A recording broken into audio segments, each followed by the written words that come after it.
It's time for the UNX News. Extraterrestrials, time anomalies, dimensions, remote viewing, UFOs, UAPs, and USOs, ghostly encounters, abductions, Bigfoot, and more.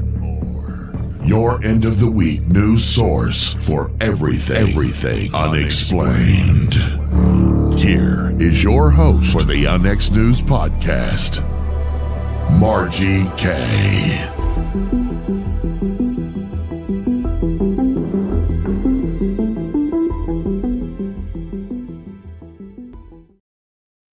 Hello and welcome to UNX News. I'm your host, Margie K, and we are here every Friday at 6 p.m. Central, 7 p.m. Eastern Time.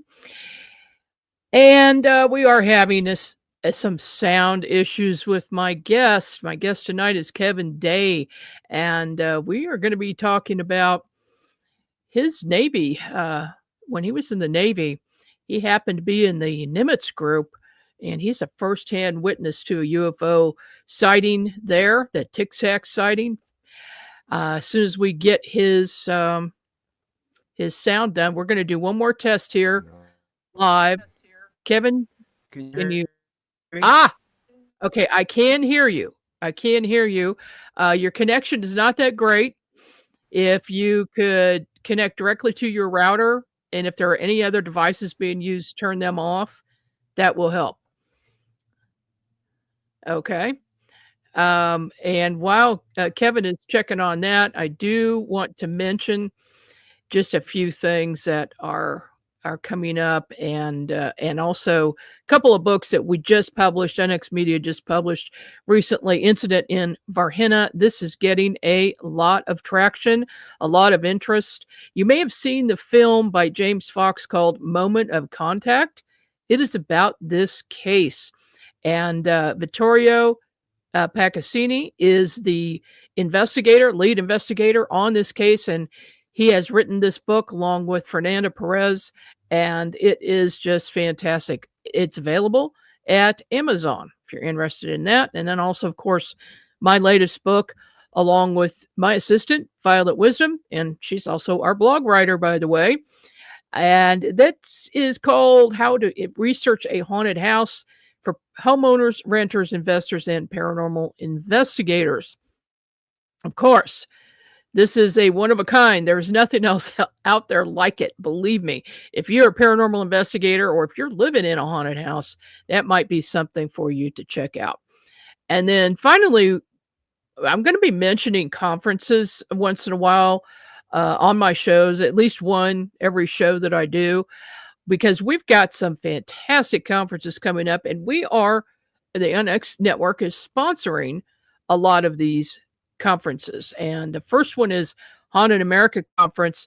It's at ghostconference.net, being held June 26th to 28th, 2025 in Alton, Illinois. And I will be there.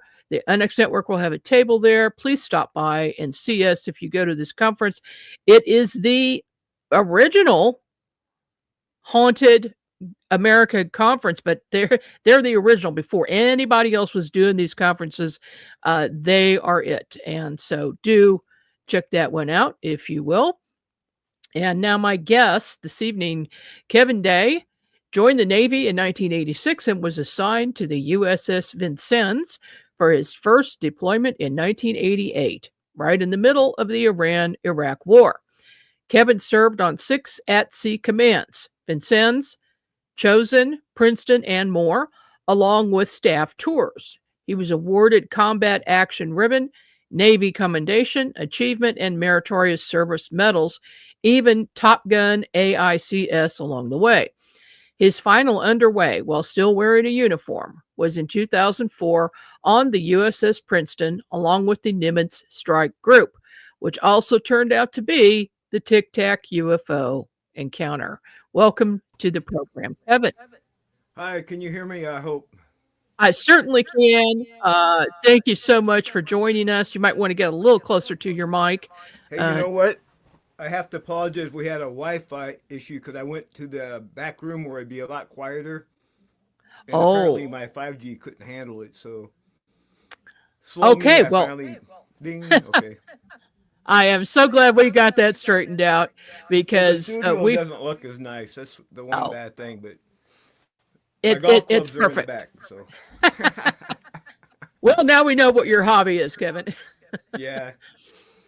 So let's uh let's go back to the Navy. What prompted you to join the Navy?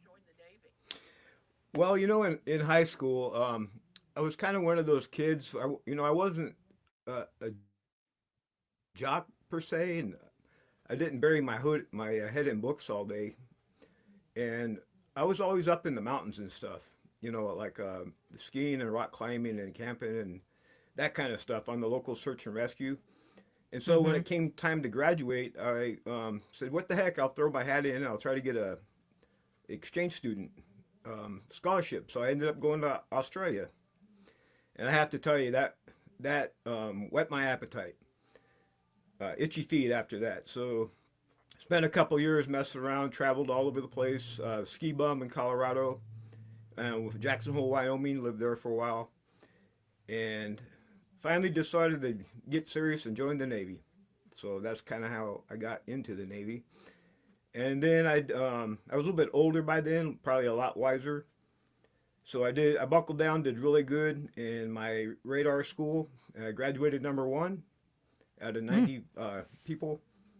Picked orders, picked the Vincennes in San Diego, and went on my first deployment in Okay. 1987, 88. Now, before, of course, we know what we're going to be talking about tonight, but before you joined the Navy, did you have any UFO sightings? I did have one in Jackson Okay. Hole, Wyoming. My brother-in-law and I we were coming down from rainbow trout fishing off the upper lake. All of a sudden, he slams a brake on the Jeep, and I look over where he's looking through the binoculars, and there was a silver disc hovering atop of a knoll, and we both look at each other like, no one's gonna believe us anyway. Let's go home. So we just went home and forgot about it. Oh my Isn't gosh. that what most people do? I mean, who Yeah, the hell's well, a gonna lot believe you? do. A lot do. A Especially back very, then, very, right, Archie? Especially yeah, a you small remember how it percentage was. of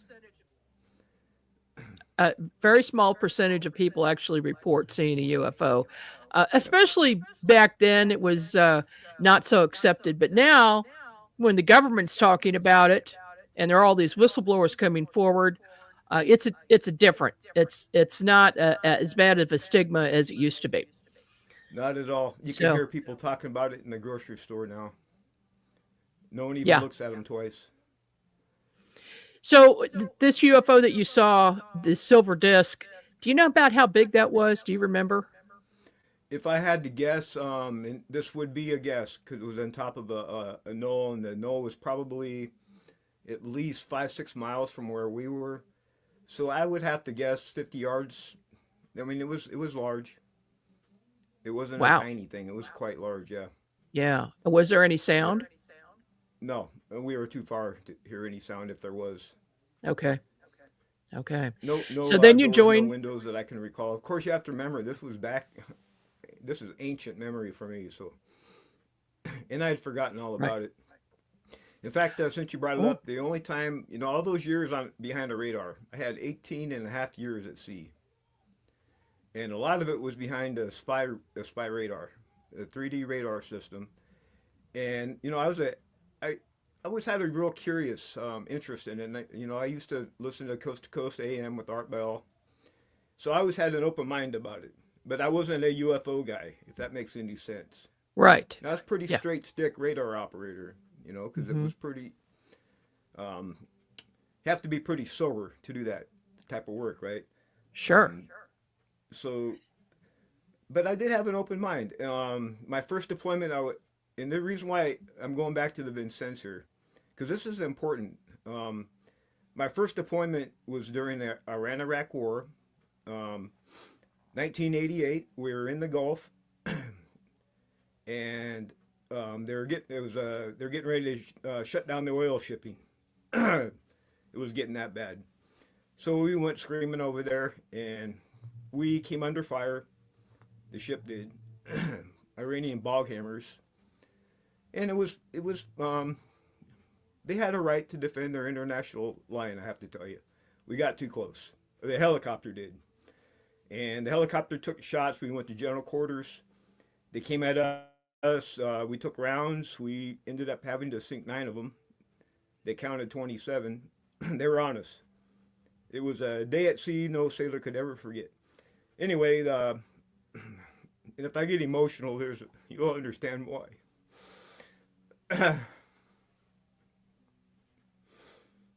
An airplane launched out of Iran, and it was mistaken for an F-14. And a year previous, on the Stark, 37 sailors died from an F-14. So it was right in the middle of this. This thing launched, right? It was mistaken. It turned out to be a commercial airliner. And it was Iranian Flight 655. And we shot it down. Oh, I was standing right behind Captain Rogers. Uninvolved in my first deployment, of course.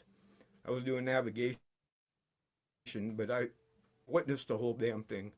You know, I was standing right behind him when he stood up, turned the key. Devastated me.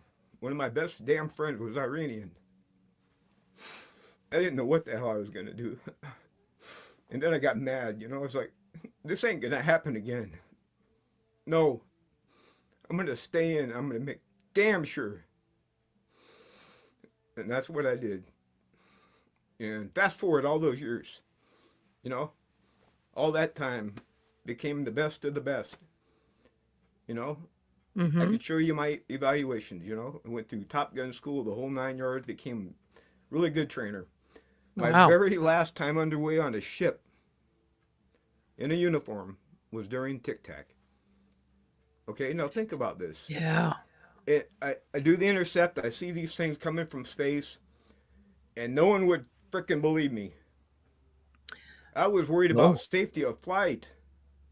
Just like back in '88. It pissed me off. What do you mean you don't believe it? You mean this is while that's going on? It live? Right after. I mean, if you were in the strike group, of course you saw it, right? But when we got back to shore and we tried to describe what happened, everyone laughed at us. Cartoons were made. We tried to describe it. I didn't have any other word other than UFO at the time. I didn't know what to call it. It was unidentified, right? And so I got pissed off. I ended up retiring as soon as I was eligible. Got work in the Department of Defense through a contractor. Again, I tried to raise my hand about safety of flight in SoCal, Southern California. Same thing happened. Got laughed at. I got all pissed off. I said, you know what? Screw this. No one cares. But then I had an idea, Margie. I said, I know what I'm going to do. Just in case. Just in case. I'm going to write a fictional story. This was in 2008. I'm going to write a fictional story, and I'm going to change actual people's names, but I'm going to keep the names of the ships. I'm going to use the word Tic Tac, and I'm going to describe the whole damn thing. And then when I wrote the short story, I wrote some other short stories with it, and I published it in the book called Sailor's Anthology, and I published it in the Library of Congress in 2008, just in case. And I went on in life and I forgot about it to the best I could, which wasn't easy. I ended up losing everything I had. I was making good money, and I went from making over 100 to less than 10. I ended up living in the wilderness. I had lost my wife 30 years, lost all my houses. Was that because of this you tell me. UFO sighting? And I became obsessed with this idea that I could find the mother lode to our family's gold mining claim. It's been in the wilderness for 100 years. And I found it. But not in the way I was expecting. this is the beautiful part. Really? I found gold, but it wasn't minerals. Although there is minerals back there, it's something better than that. I didn't know anything about mineralogy, nothing about geology, nothing about mining, but I was determined I could find it. So I got my master's degree. That's as I was researching this thing at Sac State. And I did an expedition back there, back into the wilderness, stayed almost a year back there, and was looking around rocks, and I figured out that our mining claim was associated to a much larger piece of geology. It goes from northern California to northern Washington, and it's called an ophiolite. And what an ophiolite is normally at Pacific, in this case the Pacific spreading arcs. You got all the hydrothermal vents laying down mineral layers. That ground is really, really heavy. And normally when it hits a continental plate, it goes underneath because it's so damn heavy. But when it gets stuck on top of dry land, on top of the other plate, it's called an ophiolite. And that's what we have here. And it goes down about 10 miles deep into our into the ground here. And it's absolutely loaded with minerals. So, but I knew that I could never mine it. It's in the wilderness. So I published my research, forgot about it, went on in life again. Until one day that Elon Musk announced they're going to do the SpaceX flight around the moon and come home. They're calling it Dear Moon. And they're going to take 8 people and go ahead and apply. You have to tell us why. So I did. I sent them my research. 4 days later, I was standing out in the yard. Got the picture right here.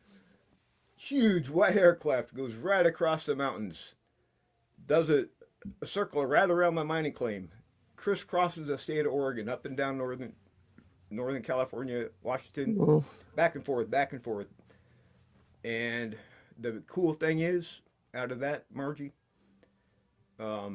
they discovered some previously unknown hydrothermal vents right off the coast of Seattle. Really? What does that tell you? Well, aren't those associated with volcanoes?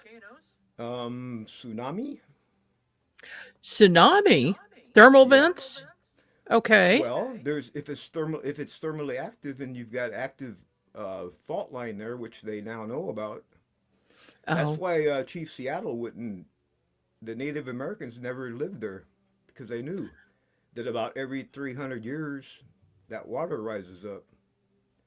And the last time it happened here, we called it the Cascadia earthquake event. And that, they figure it happened 330 years ago. And it happens about every 300 years. So we're overdue. Isn't that where the tsunami went all the way to Japan? Yeah. From that? Uh-huh. Yep. Goodness. This is the ancient one. This is 300 years ago. This type of geology that I'm talking about makes volcanoes explode. This is a major deal when it goes. Okay. I'm sorry, I get emotional, you guys, because That's you can tell I'm not lying, right? it's quite all right. It's understandable given everything that you've been through. Well, yeah, but you know what? Please don't misunderstand me, Murray. I'm not someone sitting here complaining. I've had an incredible journey. Oh yeah. Yeah, it sounds like thank it. you God I lived through it, because there were some dicey moments, I have to tell you. I've got a few media assets. I got started drinking too much at one point. I didn't even realize I was becoming an alcoholic. That's kind of how it works, right? But thank God I woke up, and I've been sober for going on, I don't even know how long now, 4 or 5 years. That's good. Yeah, I don't even think about it anymore. That's good. Is this the Nimitz here? Well, I can't see the whole number on it, but yeah, it looks like it to me. Okay, so Close that's enough not for your government ship. work. You had Well, a that's ship, close enough for government work. Go ahead. right? And then what is this? Oh, that's the 1988 crew from the Vincennes when we were on our way home from the Gulf, and that's me on the right hand side with the left hand and with the backpack over the shoulder, and we are in Phuket. Mm-hmm. It's either Phuket, Thailand, or it's in Longapo, Philippines. I've forgotten now. Nope, I think that was in the Philippines. Yep. And That's then one of this the is good more. things about being in the Navy. You get to do some cool stuff. This was when I was on the Chosin out of Pearl Harbor, and that's me on the left, and that's Top Gun school. And as you You're in can the see, white. everyone else is a pilot, and there's only two non-pilots in the whole picture. And that's the radar controllers in the white uniforms, myself and I the gentleman see. on the right. Okay. Yep. And So then you it's sent. yep, and that's my sister Deb, my brother Ed, and myself on the left. Okay. Looks like you're having fun at I the just wanted to beach. give you a sense for who Kevin is. You know, I'm Mm-hmm. And then, of course, we have this. yep. It's rotating. Look at that, dude. It's rotating. Yeah. That's That not the Tic Tac. That's not the Go Fast. That's the other one. the gimbal. Yeah, this is amazing. This story is amazing, isn't it? What happened? It really is. Why don't you give us a quick rundown of what happened that day, and Oh, then certainly, and certainly, let us know if you heard from the pilots at all certainly. during that. We were we were getting ready to go. When I say we're, I'm talking about the Nimitz Strike Group. Hmm. Now, I was already been on the Princeton for. I already had orders to go over to Commander Naval Air Pac Pacific when the Strike Group got back into port. So this was actually my last time on a ship underway. And by this time, RG, I was a senior trainer, and my job now was to evaluate the watchstanders up in Combat Information Center, because I had to do an after-action report, lessons learned, so that the captain could release it, and we could do fine-tuning with the crew before they went on deployment. And there were some checks in the box that we had to get done to make sure that we were good to go. So anyway, all wrapped around that, my piece in this was air defense. So we were getting ready to do an air defense exercise, which was one of the major reasons why we went to sea. Because during one of those, of course, you have to embark the air wing. So now you get the air wing involved, and they go through all their training too at the same time. See, so it's a pretty complex, extremely expensive exercise. I'll have to tell you that. So anyway, about 4 or 5 days before they scheduled, we didn't have aircraft on the Nimitz yet. We started detecting these weird contacts. And when I say they were weird, they were coming from sub-Earth orbit, and I'm just going to use a number that's out there already, okay, at 80,000 feet. They were coming down 80,000 feet in groups of 5 to 10 at a time, and then they would come down as a group, and they would stop right off the east coast of Catalina Island, about 10 miles, and they would just sit there. And we were out doing our thing, and I was just watching them, because here I am off the coast of San Diego, Los Angeles. They haven't exhibited any type of hostile intent or anything at all. As far as I knew, there was some type of unassociated test someone else was doing. Although we were tracking them on the radar, and we were reporting them on our data links back to the beach in case anyone did need to know about it. We were providing the information like we were supposed to. Meanwhile, I'm doing all the phone calls I can, all the radio comms I can, looking at all the published information like the NOTAMs and everything I can look up to try to determine what these things are, keeping a real close eye on them, keeping the captain up to date what's going on. Until the day the air wing embarks on the Nimitz, and we're getting ready to do this air wing, this 8X. And all of a sudden, Margie, here comes these objects again, and I'm getting ready to launch aircraft now. And here they are. They're right in my playground. And meanwhile, I've been watching these things depart the larger group, and they were one by one come right over the top of us, going about between 20 and 28,000 feet, going about 100 miles an hour. Remember, these things could go thousands of feet in less than a second. So they were tracked right above us, going super slow. And the interesting thing was, every single object disappeared off the radar in this exact same spot in the sky, which was right over Guadalupe Island off the coast of Mexico. Anyway, so we're getting ready to do the exercise. Captain Smith comes down to combat and says, "Hey, sir, we've been tracking these things for several days now. Your senior chief has no idea what they are. I very strongly recommend we postpone the exercise long enough where I can take one of the aircraft that's about to launch, go intercept one of these things and see what it is. Otherwise, I have the safety of flight on our hands right here. And Right. if we don't go look and something happens, someone's going to ask me why I was so damn curious." Mm-hmm. And he looks at me. He says, "You're right, Senior Chief. Intercept VID." So that was it right there. So Fast Eagle 1 launches, happen to be Commander Fravor. We take control, cancel the exercise. I drive him to the nearest object that was close to us. And as soon as he gets in the merge plot position, which on the radar on a 2D display, two pieces of symbols in the same spot, that object went from 20,000 feet, 20,000, 20,000 feet, down to 50 feet above the water in 0.78 seconds. No That would sounds. kill a human being if there was a Oh, human in that definitely. craft. It's like 35 G or something like that. So Wow. he leaves his wingman up high. He goes chasing it down. And as soon as he gets down to co-level with this thing, this object, whatever the hell it was, recognized him. And you'll understand why I say that in just a second. It turns on him, and for lack of a better way to say it, they get in a dogfight. And this is Commander Fravor. He's a former Top Gun instructor, thousands of hours in his logbook, right? The best of the best.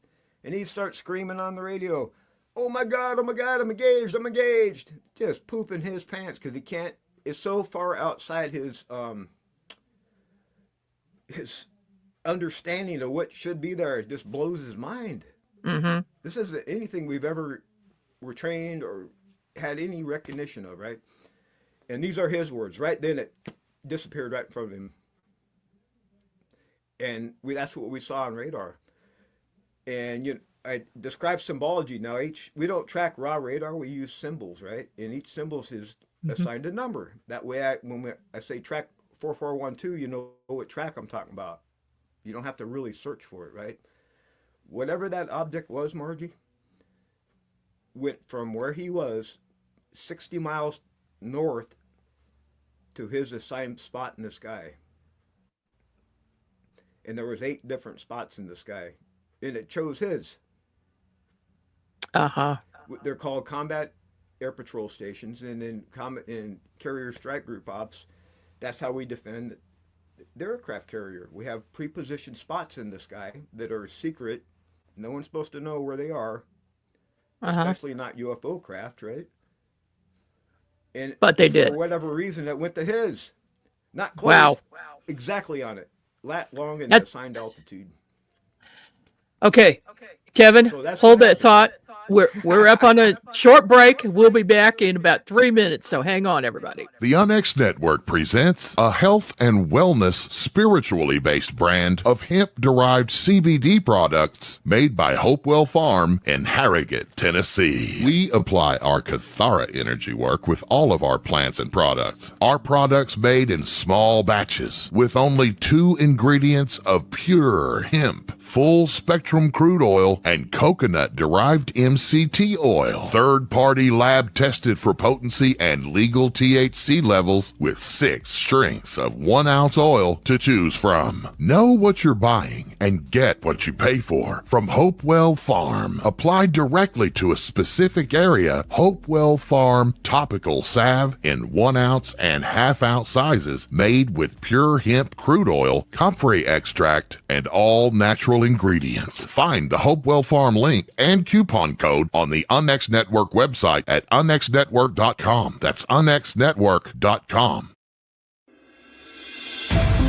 The new book, How to Research a Haunted House by paranormal investigator Margie Kay and professional researcher Violet Wisdom, is now available from UNX Media. This one-of-a-kind book explains how to do research on a house with uncommon methods and resources used by historic home researchers, and how to determine who may be doing the haunting and why. How to research a haunted house can be used by homeowners, renters, investors, and it should be in the library of all professional paranormal investigators. Get this unique book at unxmedia.com or Amazon.com. That's unxmedia.com or Amazon.com. Tickets are now on sale for Rebels of Disclosure 2025, May 12th through the 15th in Grafton, Illinois at the beautiful Pierre Marquette Lodge and Conference Center. This will be a 4-day event with 12 speakers covering topics such as ET contact, experiencer testimonies, lost history, secret space programs, time travel, Illuminati, parallel realities, and so much more.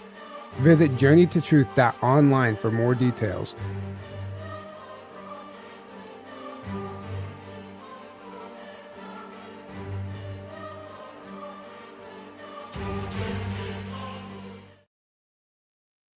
Welcome back to NX News. I'm your host, Margie Kay, and this evening we are speaking with a witness firsthand to the 2004 and UFO encounter with the Nimitz Strike Group.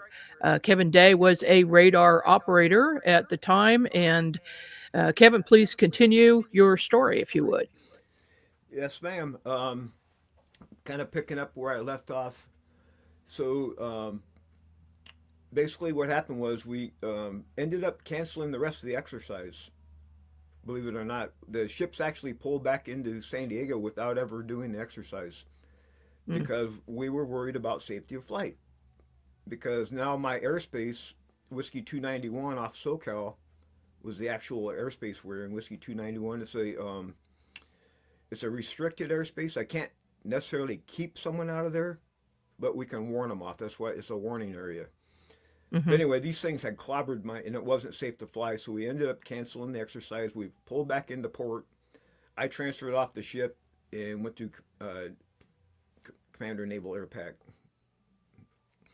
And apparently the strike group had to go back out to sea and finish the air defense exercise before they went on deployment.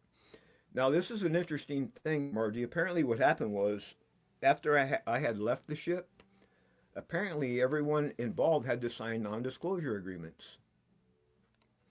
Now, for whatever reason, I never had to sign one. I don't know if it's because I left the ship in time, or I just, it's one of the puzzles of this. I don't understand. Apparently, we had a question. I don't know if that's true. But this chat question is: did the Men in Black take your records? That is apparently what happened, and the reason why I have firsthand evidence as a witness is part of my job was to write after action reports. So, once we got this thing canceled, I got up the next day and I was going to do my after action report. And in order to do that, I had to access the computer network, because I wanted to get information about radar and electronic signals that we had received and all that kind of stuff. And lo and behold, all my data was gone that I normally would use to write messages with. So I called down to the Computer Central, and the supervisor comes up and he sits me down and says, "Senior, I have something to tell you." And I said, "What's going on?" He said, "You know that helicopter you heard last night when you were down in the mess or in your rack getting some sleep?" I said, "Yeah, I did actually." He said, "Well, someone came on board the ship and they took my data, took all of our data. Not only that, they made me erase all the blank tapes." Oh. And he said, "But I did save one piece for you." And I said, "Really?" He said, "Yeah."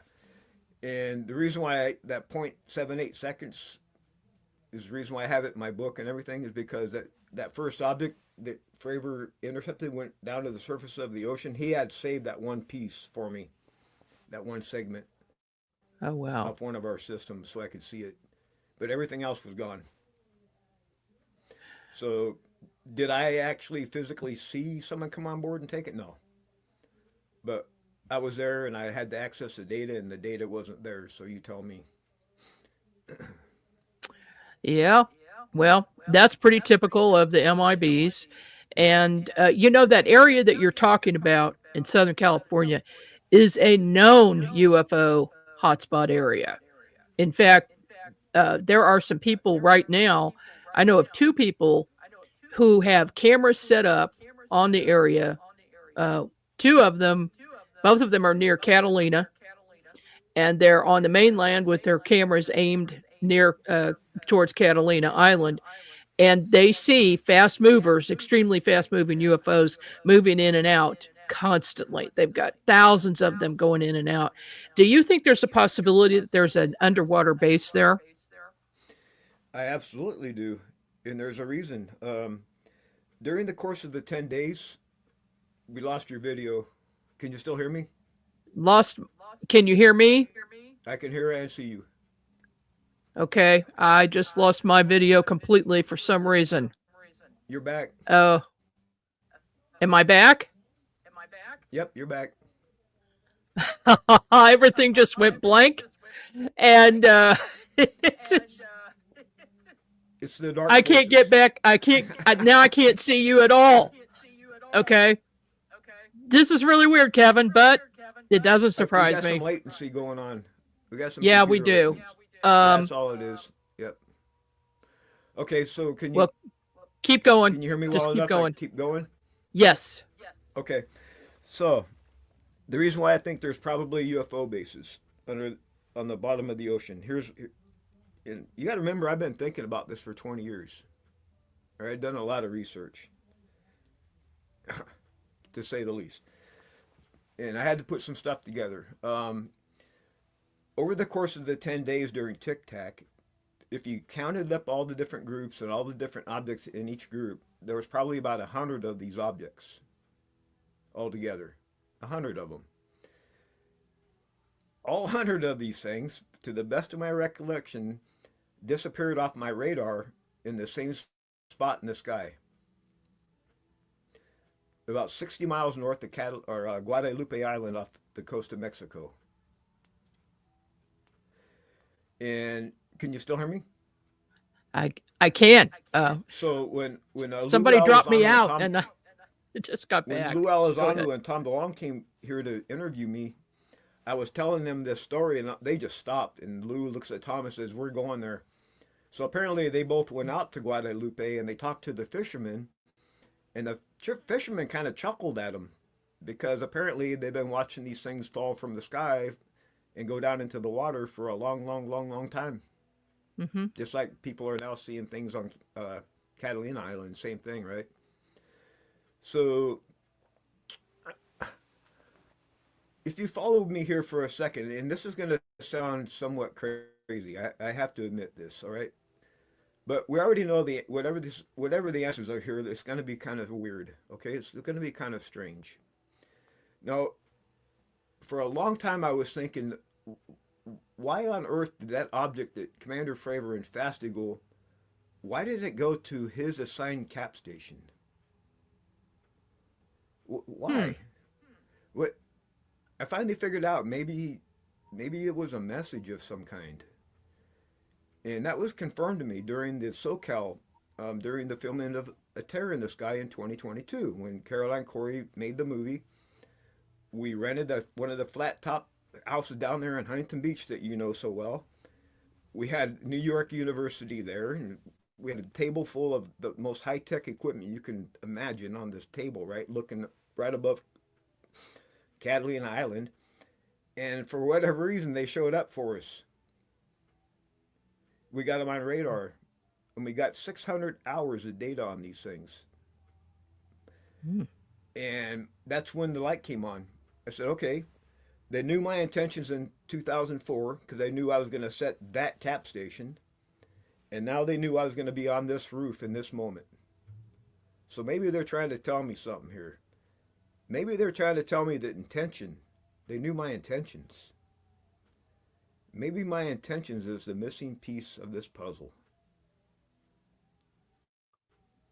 Intention. Uh-huh. Yeah, let me explain this if I can. Yeah, please do. I know where you're going. Because you know where I'm going. I do. Well, let me kind of build it for people that haven't heard this before, because it does sound kind of weird and crazy, especially if you've studied physics and in the sciences, right? It's gonna sound stupid to you at first, all right? And I admit that. But think about this, and it comes down to a really basic question, and I don't have the answer, but I'm just exploring the possibility here with you. The universe, is it intentional or is it not intentional? I don't know. I have no idea. But let's just say, for sake of argument, for a thought experiment, that yes, it's intentional. Okay? Now that begs a lot of questions. Okay? Let's say it's intentional. Let's just run that through our thought process here.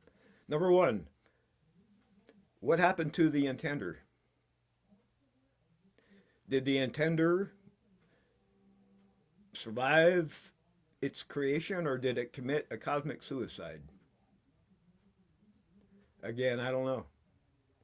Let's say the intender of the Big Bang lived. Now the question is, in what form? Is intention active or is it benign? You know, created the universe and just committed a cosmic suicide, or is now benign, never to do nothing again? Who knows? Or is intention still an active force in the universe? Now I have four known forces. I have gravity, I have the strong nuclear, I have the weak nuclear, and I have electromagnetism. I submit to you, Margie, there's actually 5 fundamental forces. You have intention. Intention is the actual, in fact, if you really think about it, there's only really one fundamental force in this intention, because all the other ones follow it. And what I've been able to do, and I don't know how the hell I did this, because I'm not a mathematician, I'm not a physicist, but I was able to turn this thought experiment into mathematics. And it works. My math works. And it's just so weird, because as soon as I was able to formulate this whole thing in my brain, right at the right moment in time, it seemed to me that this little thing called AI came out. And I was able to use AI, in this case Chat GPT, like everyone else has, as an assistant to help me turn my thought ideas, my formulations that I had in my head, into actual equations. And they work. I've applied them to business. I've applied them to politics, especially. I've applied them to cosmology. I've applied them to art. I've applied them to music. I've applied them to language. What I do, and the reason why I say they work, is I'll take an existing mathematical suite, an equation suite, a framework, and I'll integrate my equation suite into it, and it works perfectly, like a long lost cousin. And you know why, Margie? No, I don't. It's because intention is embedded into the fabric of reality. That makes sense. I didn't have to add anything. It's already there. Mm-hmm. And so what I did is, of course, when I first shared my ideas, I got laughed at, because I'm on, you've seen my email chain, right? Yes, I have. Yeah, I mean, I was invited onto an email chain it's got the foremost world's academics on it, if you will. I mean, some of them, right? Am I wrong about that? You've seen it? Mm-hmm. And if we read some of the names, and people wouldn't probably believe it.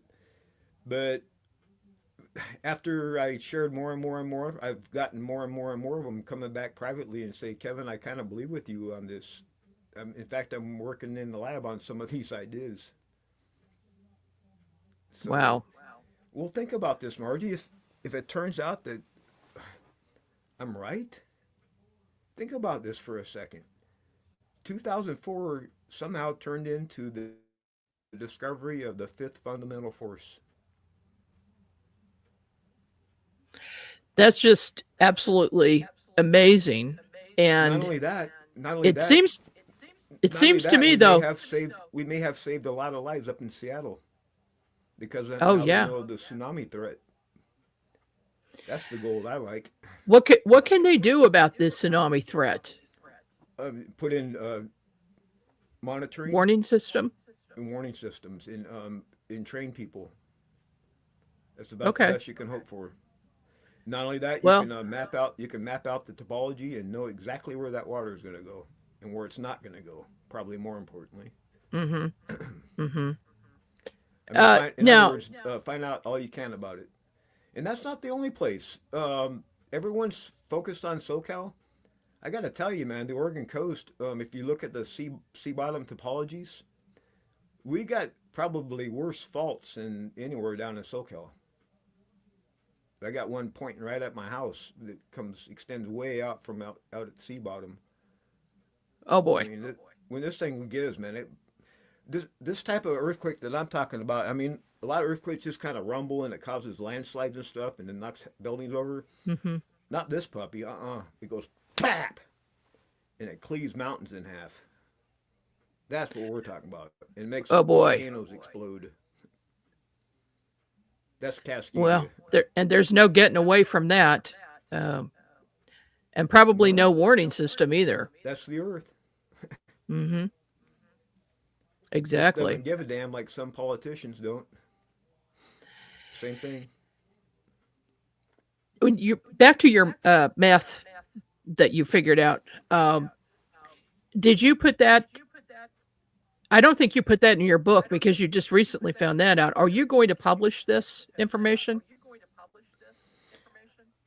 Um, that's a dicey can of worms, and I struggled with that for a while. Like, okay, now how do I'm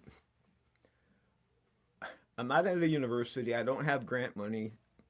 No one knows who I am. I don't have a laboratory. So what I finally decided to do is I just decided to punch it out there in my email thread to the top academics on the planet and just go for it. And just Because let now them if have something at it. happens, if I'm proven right, no one can say that I wasn't first. I mean, Right. it's documented now, right? I took the poor man's way, if you would. And I learned that lesson when I published Sailor's Anthology in the Library of Congress back in '08. You know, I secretly stashed it just in case later no one can Mm-hmm. say I didn't do it. Does that make sense? Yep, it So does. I have pushed stuff to them until they beg me to stop. Put it that way. They beg you to stop. Well, at least Got a one of them did. question in the chat. Did Elon contact you? No. Well, that's not true. When I applied for the Dare Moon mission, I got one email back, and it said you made the short list for the Dare Moon mission. Uh-huh. I never heard anything else. In fact, I don't even know what happened to Dare Moon. Is that still a going concern? I don't even know. Maybe it got canceled. Well, who knows? They've got all kinds I of kinda things lost going track on of in the background that Right. we don't know about until they implement it. Like it's like I'm not even Elon's sure I new want to get on plane. one of those spacecraft anymore, huh? Like Elon's new plane. It's just Yeah. it's like, whoa, what is this? You know, you never know. Week to week. Have you had has anybody ever apologized to you after, you know, how you were treated after that 2004 incident? Or has anybody said, come forward and said, yeah, I witnessed that as well? You know, have you had any Oh, yeah. contacts like that? Well, the fellow witnesses on the ships, yeah, we stay in touch. You do. Okay. Not every day, but from time to time, we're friendly and we all stay in touch. Now, if I did have one bone to pick, it would be this. I'd forgotten all about this thing, okay? And I had moved on in life. And I finally made it back out of the wilderness. And you got to remember, I was pretty much flat broke at that time. In fact, I ended up on a friend's ranch living in a 1974 22-foot trailer that my sister had bought me. Now, I had an income because I was retired, but I didn't have a home or nothing. I was houseless, essentially. I'd just come off the mountain. And then he you know, he had a large farm, and he ended up leasing it to a legal marijuana grower, which is real common here because the Mediterranean climate here. And I was like, man, I can't touch that. I didn't know what I was going to do, so I went into town. I was looking for sale by owner, and there was nothing. So I ate breakfast, and I looked back on there, and all of a sudden there was this house for sale by owner. $20,000 down, $50,000 carry the note. And boy, I tell you, I was on that. And the weird part, Margie, is I knew the house from when I was a little boy. Really? Yep. And the old lady that lived there liked me. And I got the keys from escrow. I walk in. Her ashes were on the mantle. Oh my. Yeah, really happened. Anyway, it was an old junk house. You know, no one else apparently wanted it. Apparently, back in the 1800s, it was where the slaves had lived. Apparently, I don't know if it's true or not, but you know, I finally had a home. You know, I took it. Mm-hmm. And then I started volunteering at the golf course. And just kind of moved on in life, and had to reopen the kitchen. I was carrying out a plate of food. Tournament was on. Everyone's happy watching the golf tournament, and all of a sudden CNN breaks, and here that video is from 2004. Yeah. Playing on CNN. And I dropped the plate. I was like, what? Because I knew where evidence was. I had evidence. I was the only one that knew where direct evidence was hidden. So I went racing home, and I called Gary Voorhees, and because in the Library of Congress I had the evidence hidden that it really happened. In my book. If you read my story of the seer, you can't. The story is the Tic Tac story. It even says the words Tic Tac in my short story that I published in 2008. Names all the ships. Yep. So the book, Sailor's Anthology. How can people get a hold of this book? Well, it's for free on Issuu. I think I sent you the link. Uh-huh. If people go to Issuu.com, it's free there. But if they wanted to, they could go to Amazon and purchase it, although there's no need to. So either way, if you want a hard copy in your hand, I'd sign it for them. Oh, what was that? I didn't hear you. Yeah, you can get a hard copy in your hand, or you can just read it on Issuu. Yeah. ISSUU.com is where you go for that. Kevin, thank you so much for being a guest on my program. This is just fantastic, because I did not know that you existed until you contacted me. So thank you so much for doing that. Your formulas look extremely complicated. So not being a mathematician, I will just say that they're nice to look at. And I'm glad that you're sharing this knowledge with the world, and the rest of us appreciate you coming forward and talking about that encounter. Thank you. Thank you for the opportunity. Thank you so much, Kevin. Before too long. Okay. All right. We'll see you next time. And for me, I'm Marcia Kay. This is Onyx News, and that is it for this evening. I will be here again next week with another great guest. So join me then. Good night.